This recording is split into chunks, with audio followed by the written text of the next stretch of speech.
الحمدللہ رب العالمین والصلاة والسلام علی سید المرسلین رحمت للعالمین شفیع المذنبین سید الاولین والآخرین اما بعد فاعوذ باللہ من الشیطان الرجیم بسم اللہ الرحمن الرحیم واما بنعمت ربک فحدث صدق اللہ العلی العظیم۔ حضور کی بارگاہ میں درود پاک کا نذرانہ۔ الصلاۃ والسلام علیکہ یا سیدی یا رسول اللہ، الصلاۃ والسلام علیکہ یا سیدی یا حبیب اللہ۔ حضرات محترم، یہ ماہ مبارک ماہ ربیع الاول، سرکار کی ولادت کا مہینہ، جو آیہ کریمہ میں نے آپ کے سامنے پیش کری، رب العالمین فرماتا ہے کہ میری نعمتوں کا چرچا کرو۔ اس آیت سے ہم مراد لیتے ہیں کہ اللہ تبارک و تعالیٰ کی مراد یہ ہے کہ جو نعمتیں اس نے ہمیں عطا فرمائی ہیں ان نعمتوں کا چرچا کیا جائے۔ اب رب العالمین ہمیں نعمتوں کے چرچے کا حکم دے رہا ہے، تو ہمیں یہ دیکھنا ہے کہ اس کی سب سے بڑی نعمت کون سی ہے کہ جن کی وجہ سے یہ ہمیں تمام نعمتیں ملی۔ جب ہم غور کرتے ہیں تو پتہ ہی چلتا ہے کہ ایک نعمت جو اللہ تبارک و تعالیٰ نے ہمیں عطا کری اور جن کی وجہ سے یہ تمام نعمتیں ملی، وہ ہے ذات محمد الرسول اللہ صلی اللہ علیہ وسلم۔ اللہ رب العزت نے ہمیں سرکار دو عالم صلی اللہ علیہ وسلم جیسی ذات عطا فرمائی، جن کی وجہ سے ہم تمام نعمتوں سے مستفید ہو رہے ہیں، جن کی وجہ سے ہم اللہ تبارک و تعالیٰ کی رحمتوں سے مستفید ہو رہے ہیں، اور وہ خود رحمت للعالمین بن کر اس دنیا میں تشریف لائے۔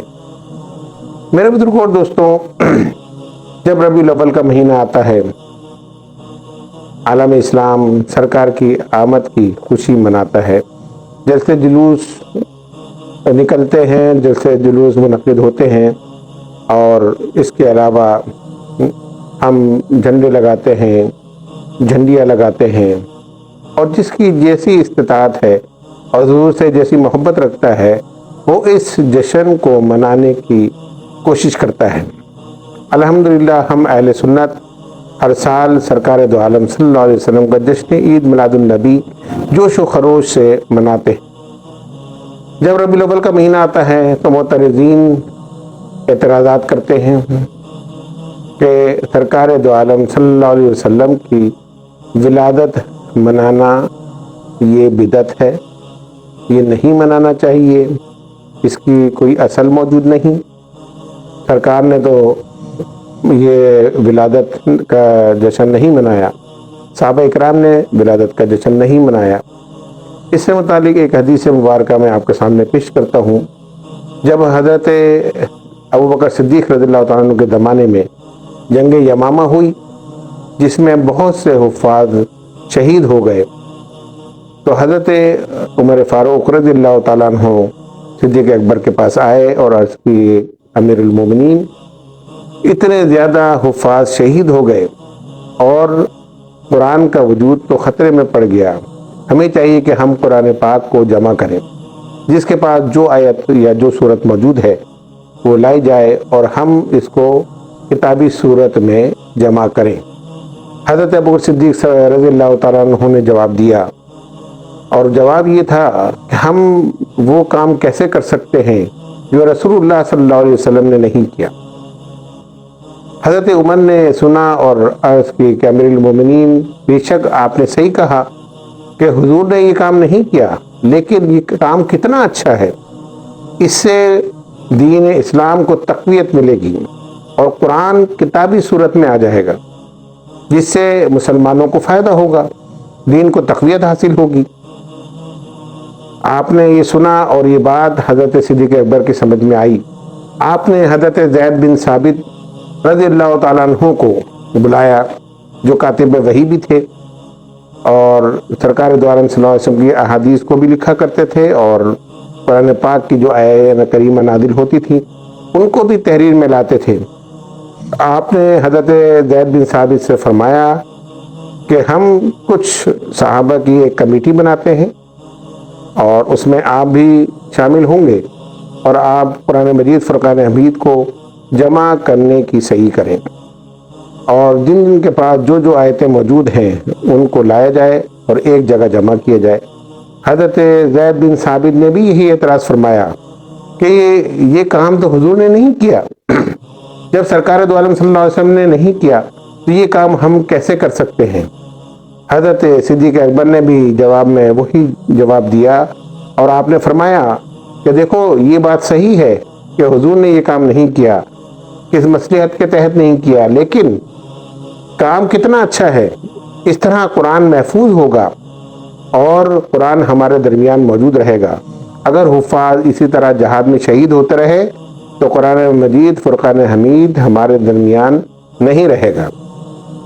صحابہ اکرام اس بات پر متفق ہوئے، اور پھر چند صحابہ کی ایک کمیٹی بنائی گئی، اور اس کمیٹی نے یہ طریقہ کیا کہ جن جن کے پاس، جن صحابہ کے پاس جو جو آیت موجود تھی یا جو جو صورت موجود تھی اس کو لایا جاتا، گواہان کے ساتھ پیش کیا جاتا۔ اس طرح قرآن مجید فرقان حمید کتاب کی صورت میں جمع کیا گیا۔ میرے بزرگوں اور دوستوں، اس واقعے سے ہمیں یہ پتہ چلتا ہے کہ وہ کام جو دین کی تقویت کا باعث بنے وہ کرنا جائز ہے۔ سرکار نے تو نہیں کیا، لیکن وہ کرنا جائز اس لیے ہے کہ اس سے دین کو تقویت مل رہی ہے۔ ہم اس کو یہ ضرور کہہ سکتے ہیں کہ بدعت ہے کہ حضور نے نہیں کیا، لیکن صحابہ نے کیا، اور اس کا جو ہے اس کے متعلق یہ کہا کہ یہ کام حضور نے نہیں کیا، لیکن اس سے دین کو تقویت ملے گی، اس سے قرآن محفوظ ہو جائے گا۔ تو دین میں کوئی ایسا کام کرنا جس سے دین کو تقویت حاصل ہو وہ جائز ہے۔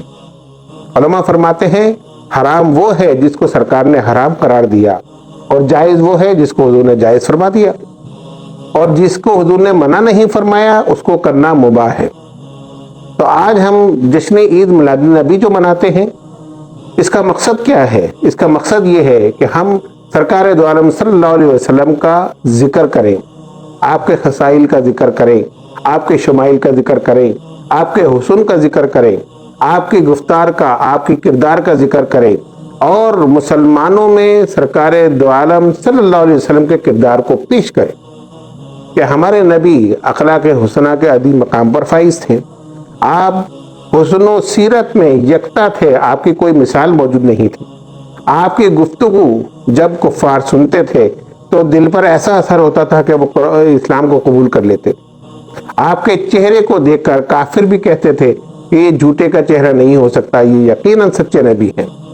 یہی ذکر ہم سرکار دو عالم صلی اللہ علیہ وسلم کے جشن عید میلاد النبی کے جلسوں میں کرتے ہیں، تو پھر یہ کرنا ناجائز کیسے ہو سکتا ہے؟ اس سے تو دین کو تقویت ملتی ہے۔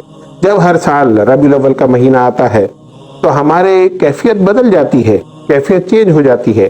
ہمارے دل میں سرکار دو عالم صلی اللہ علیہ وسلم کی محبت جلوگر ہوتی ہے اور بڑھتی جاتی ہے، یہاں تک کہ ہم جب نعت سنتے ہیں تو بچ کی کیفیت ہوتی ہے، جب حضور کے خصائل سنتے ہیں تو ہماری کیفیت بدل جاتی ہے۔ کہیں ہم سرکار کی محبت میں رونے لگتے ہیں، کہیں ہم سرکار کی محبت میں نعرے لگانے لگتے ہیں، کہیں ہم سرکار کی محبت میں لنگر بانٹنے لگتے ہیں۔ اس سے تو دین کو تقویت ملتی ہے اور حضور اکرم صلی اللہ علیہ وسلم کی محبت میں اضافہ ہوتا ہے۔ اور الحمدللہ ہم اہل سنت ہر سال اسی طرح جو ہے جشن عید میلاد النبی مناتے ہیں۔ آج جب ہم عید میلاد النبی منا رہے ہیں تو ہمیں گھبرانا نہیں چاہیے، ہمیں معترضین کے اعتراض کو نہیں دیکھنا چاہیے، بلکہ حضور اکرم صلی اللہ علیہ وسلم کی محبت کو ترجیح دینی چاہیے۔ اور حضور کی محبت کا تقاضا یہی ہے کہ ہر وقت اور ہر لمحہ سرکار کا خیال ہمارے ذہن میں موجود ہو۔ یہ سرکار سے محبت کا اظہار ہے۔ اللہ تبارک و تعالی یہی چاہتا ہے کہ میرے محبوب کا ذکر ہوتا رہے۔ ہر محب چاہتا ہے کہ اس کے محبوب کا ذکر ہو، ہر کوئی میرے محبوب کا ذکر کرتا رہے، کہیں اس کی خوبصورتی کا ذکر ہو، کہیں اس کی جو ہے خصائل کا ذکر ہو۔ یہی رب العالمین بھی چاہتا ہے، اور یہی سب کچھ ہم اہل سنت اپنے جلسوں میں کرتے ہیں۔ ہمارے مقررین حضور کی شان کو بیان کرتے ہیں، حضور کی ولادت کے واقعے کو بیان کرتے ہیں۔ جو ولادت بھی عجیب و غریب ہے، ایسی ولادت کسی بچے کی نہیں ہوئی جیسی حضور کی ہوئی۔ سرکار دو عالم صلی اللہ علیہ وسلم کے ولادت کے وقت جو معجزات نظر آئے، جو حضرت آمنہ رضی اللہ تعالیٰ عنہ نے دیکھے اور جو بتائے گئے حضور کے ولادت کے وقت کیا کیا ہوا، کہ کعبے میں رکھے ہوئے بت منہ کے بل گر پڑے، ہزاروں سال سے جلتا ہوا الاؤ جو فارس میں جل رہا تھا وہ بجھ گیا، جس کی وہ پوجا کرتے تھے۔ یہ سب واقعات کیسے؟ یہ سب حضور اکرم صلی اللہ علیہ وسلم کی ولادت کی خوشی میں ہوئے کہ کعبے کے بت منہ کے بل گر گئے۔ بتانا مقصود یہ تھا کہ اب کعبہ بھی خوش ہو رہا تھا کہ مجھے بتوں سے پاک کرنے والا آ گیا۔ وہ آتش جو الاؤ فارس میں جل رہا تھا، اس کے بجھنے کا مقصد یہی تھا کہ اب آتش کی پوجا کرنے کی ضرورت نہیں، بلکہ ایک اللہ کو ماننے والا نبی آ چکا ہے۔ اب اسلام کی تبلیغ ہوگی اور سب ایک اللہ کو مانیں گے۔ اللہ تبارک و تعالیٰ کو انسانیت پر، اس مخلوق پر رحم آیا، اور جو انسانیت سے گر چکی تھی، جو سورج کی پوجا کرتے تھے، جو بتوں کی پوجا کرتے تھے، جو آگ کی پوجا کرتے تھے، اللہ رب العزت کو ان سب پر رحم آیا اور اپنے نبی کو اس دنیا میں مبعوث فرمایا۔ سرکار دو عالم صلی اللہ علیہ وسلم کو اس دنیا میں مبعوث فرمایا، اور ہمارے آقا نے اللہ تبارک و تعالیٰ کی توحید کو امت کے سامنے پیش کیا، اور سرکار کے کہنے پر ہم نے اللہ کو ایک مانا۔ ہم نے رب کو دیکھا نہیں ہے، لیکن جس نے دیکھا ہے چشمدید گواہ یعنی جناب محمد رسول اللہ صلی اللہ علیہ وسلم، ان کے کہنے پر ہم اللہ کو ایک مانتے۔ آج میلاد کو منانے کو کہتے ہیں کہ شرک ہے۔ شرک کیسے ہو سکتا ہے؟ اللہ رب العزت پیدا نہیں ہوا، سرکار کی تو ہم پیدائش کا ذکر کر رہے ہیں۔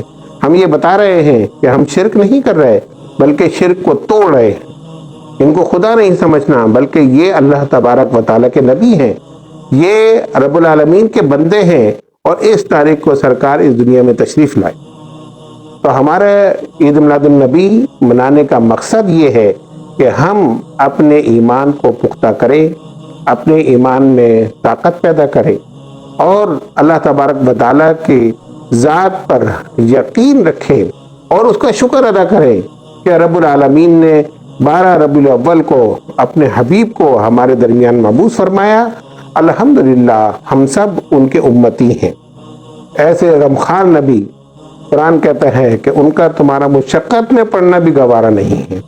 ایسی محبت کرنے والے نبی کہ جو راتوں کو نوافل پڑھتے تب بھی اپنی امت کے لیے دعا کرتے، یا رب حبلی امتی، یا رب حبلی امتی، جو رحمت للعالمین بن کر آئے، چاہے ان پر پتھر طائف میں برسائے گئے، چاہے احد میں ان کا دندان مبارک شہید کر دیا گیا، ان کو اپنا شہر، پیدائش والا شہر چھوڑنے پر، ہجرت کرنے پر مجبور کر دیا گیا، جن سے کفار نے غزوات کیے یعنی جنگیں کری اور مسلمانوں کو شہید کیا، اس کے باوجود میرے آقا نے ان پر رحمت فرمائی، اور ایسے رحمت للعالمین کہ جب مکے میں فاتحانہ انداز سے داخل ہوتے ہیں تو اپنے دشمنوں کو بھی معاف فرما دیتے ہیں۔ ایسی مثال دنیا میں کہیں نہیں ملتی، ایسی رحمت ہمیں کہیں نظر نہیں آتی۔ رب العالمین نے ایسے رحمت والی ذات ہمیں عطا فرمائی۔ تمام وہ کفار جو یہ سمجھتے تھے کہ شاید آج ہمیں یہ سزا دیں گے، آج مکے میں قتل عام ہوگا، لیکن مکے میں صرف ایک ہی آواز گونجی، آج کسی کا خون نہیں بہایا جائے گا، آج سب کو معاف کر دیا گیا۔ جو اپنے دروازوں کو بند کر لے گا اس کے لیے بھی امان ہے، جو ابو سفیان کے گھر میں پناہ لے گا اس کے لیے بھی امان ہے، جو ہتھیار کو رکھ دے گا اس کے لیے بھی امان ہے۔ وہ دشمن جو آپ کے خون کے پیاسے تھے، ایسی رحمت دیکھ کر ان کی کیفیت دل کی بدل گئی۔ اللہ تبارک و تعالیٰ نے اسلام کا نور ان کے دلوں میں داخل کر دیا۔ صحابہ فرماتے ہیں کہ جتوں کے جتے، گروہ کے گروہ حضور کی خدمت میں آتے تھے، اسلام قبول کر لیتے۔ الحمدللہ رب العالمین کا کرم ہے کہ ایک مرتبہ پھر اس نے ہمیں ربیع الاول کا مہینہ نصیب فرمایا۔ یہ رحمتیں اور برکتوں والا مہینہ رب العالمین نے ہمیں عطا فرمایا، اور انشاءاللہ ہم اس میں 12 ربیع الاول کو جوش و خروش کے ساتھ عید میلاد النبی منائیں گے۔ اللہ تبارک و تعالی ہم سب کو اس ماہ مبارک کے فیض و برکات سے مستفید فرمائے۔ وما علینا الا البلاغ۔